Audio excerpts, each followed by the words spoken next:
Olá pessoal, tudo bem? Como passaram? Dando continuidade então aos estudos do nosso conteúdo programático, do nosso plano de ensino. Vínhamos falando dos meios pacíficos de solução de controvérsias internacionais, quando tivemos oportunidade de comentar a respeito dos meios diplomáticos, dos meios políticos, do meio judicial e também a solução através do emprego da arbitragem internacional. Além desses meios denominados de pacíficos, cumpre-nos agora mencionar os meios denominados de coercitivos ou não pacíficos de solução de controvérsias internacionais. Nesse sentido, cumpre mencionar que algumas vezes os conflitos, as lides internacionais, elas acabam não sendo resolvidas por meios pacíficos, por esses meios diplomáticos, políticos, como nós comentamos ainda há pouco nos vídeos anteriores, E nesses casos, nessas situações, pode ser necessário se recorrer a meios coercitivos, a meios mais drásticos, não tão pacíficos para a busca de uma solução da controvérsia internacional. Então, esses meios chamados de não pacíficos, eles são adotados antes de um conflito armado propriamente dito. Então, se busca através dos meios diplomáticos, políticos, até mesmo meio judicial, solucionar uma controvérsia internacional, mas quando ela não pode ser solucionada através dos meios pacíficos, antes ainda do meio mais drástico, que seria a declaração de uma guerra, através do emprego de forças armadas por parte dos estados, ainda se busca por meios coercitivos, esses meios que nós vamos comentar agora, denominados de não pacíficos, a solução da controvérsia internacional, ok? Como meios não pacíficos ou meios coercitivos, segundo a melhor doutrina de direito internacional, teríamos aí, a título de exemplo, a retorção, como espécie desses meios não pacíficos de solução de controvérsias, a retorção, que vou só comentar agora quais são e depois eu volto para falar especificamente e explicar cada um deles, A retorção, nós temos também a figura da represália, como forma coercitiva de solução de uma controvérsia internacional. Nós temos a figura do embargo, nós temos também a boicotagem, temos ainda a figura do bloqueio, Pode-se dar também a solução por esse meio coercitivo através do rompimento de relações diplomáticas. E, por fim, existem as chamadas sanções coletivas universais, Essas medidas encontram assento na Carta da ONU, como medidas a serem adotadas pelo Conselho de Segurança da ONU para solucionar uma controvérsia, uma lide internacional, ok? Falando então do primeiro meio aí que nós comentamos, a chamada retorção. A retorção é um meio coercitivo, mas ainda moderado, considerado um meio mais moderado, mais tênue, de busca de solução para uma controvérsia internacional.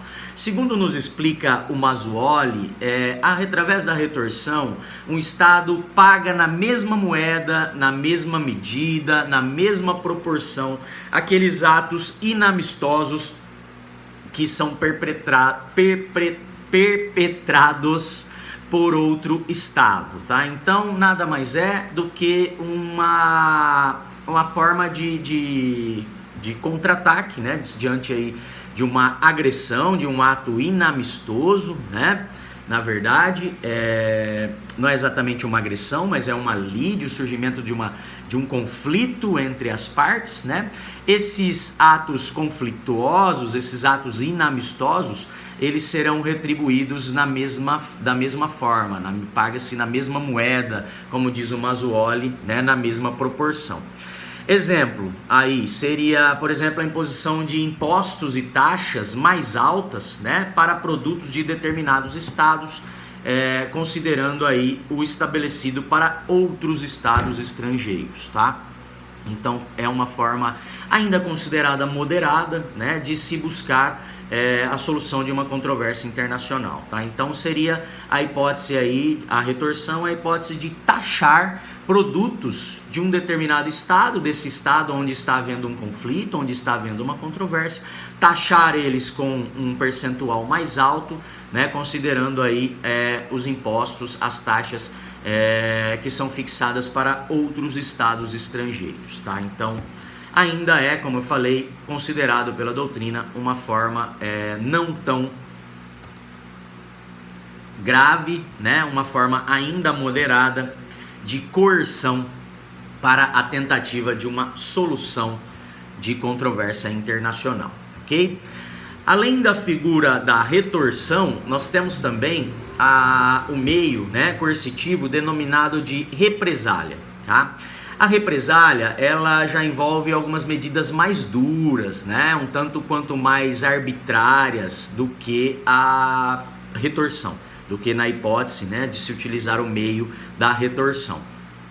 Segundo nos explica o Mazzuoli, a represália nada mais é do que um contra-ataque de um Estado em relação a outro, né, em virtude de eventual injustiça que este Estado tenha cometido contra aquele ou contra os seus nacionais, tá? Então, medidas aí citadas a título de exemplo, né, poderia ser o sequestro de bens e valores pertencentes ao Estado ou pertencentes aos nacionais do Estado, né, que se encontram então depositados junto ao Estado ofendido, né, esse que sofre uma eventual injustiça, né?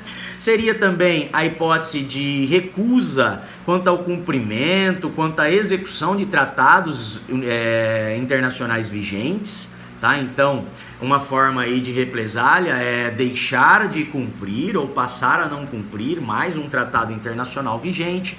Seria a hipótese de denúncia desse tratado internacional, né, que denúncia é uma hipótese, como nós vimos, de extinção do tratado internacional. Então, a denúncia e a retirada de privilégios, né, de favores concedidos aos nacionais de determinado estado, tá? Então, essas são formas de represália, né?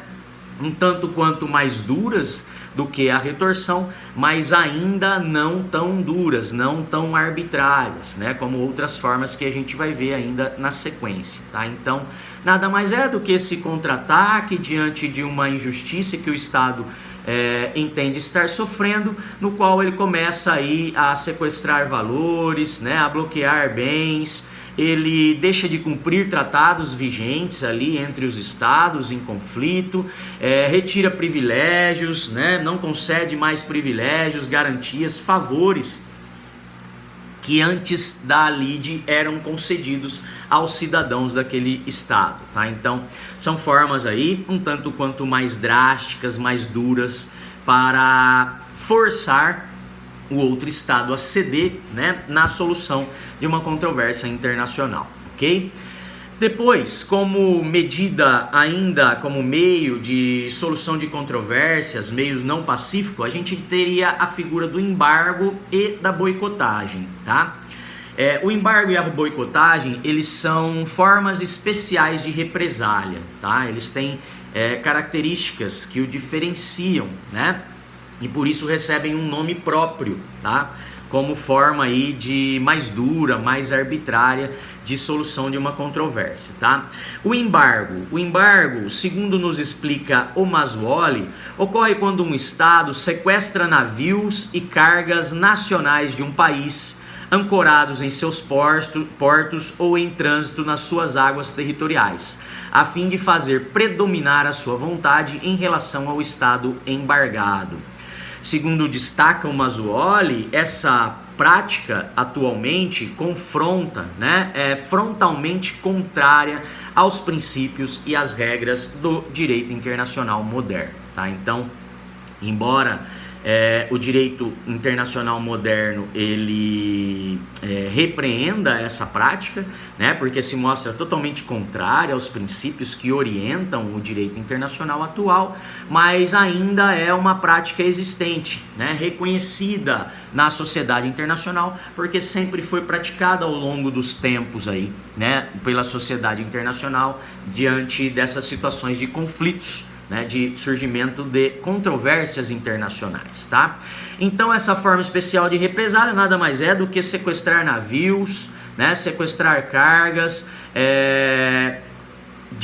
navios que estão porventura já ancorados nos portos do estado, né, ou navios que estão em trânsito pelas águas territoriais do estado, né, do estado aí ofendido, esse então que sofre uma eventual injustiça e que vai praticar um contra-ataque àquele estado que lhe ofendeu, né? Então, o embargo é uma forma especial de represália e trata aí, diferente da represália que nós comentamos no slide anterior, que seria sequestro de bens e valores, o embargo nada mais é do que sequestrar navios, né, que estão em trânsito pelo estado ofendido, ok? Além disso, a boicotagem. A boicotagem também é uma forma especial de represália, tá, pessoal? Mas eu vou comentar a boicotagem no nosso próximo vídeo, ok? Para não ficar muito extenso. Voltamos na sequência.